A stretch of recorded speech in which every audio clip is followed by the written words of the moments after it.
ஒரு அம்மா விளையாட்டுக்கிட்டு இருக்க 5 வயசு குழந்தை, இப்படி விளையாண்டுக்கிட்டு இருந்த பையன் 5 வயசு பையன் எட்டி உதைச்சு விட்டான் தாய.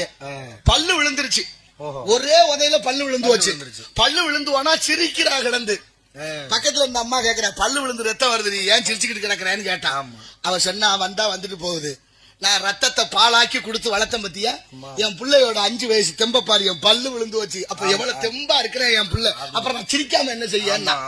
அதே புள்ள 5 வயசு 10 ஆச்சு, 10 15 ஆச்சு, 20 25 ஆச்சு. 25 வயசுல ஏதோ ஒரு கோபத்துல அதே அம்மாவே அதே புள்ள உதைக்கிறேன், ஆனா பல்லு விழுகல. ஓன்னு அழுத ஆரம்பிச்சுட்டா. அந்த அம்மா பக்கத்துல இருந்தவ கேக்குறான், அன்னைக்கு பல்லு விழுந்துச்சு சிரிச்சா கிடந்து, இன்னைக்கு தான் பல்லு விழுகலையே, நீ ஏண்டி அழுகுறான்னு கேக்குறா பக்கத்தம்மா. அவ சொன்னா, 5 வயசுல என் புள்ள தெம்பா இருந்தேன், உதஞ்ச ஒரே உதையில என் பல்லு விழுந்துச்சு.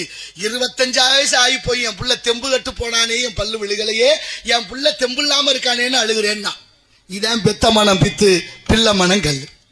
எப்படி இருந்த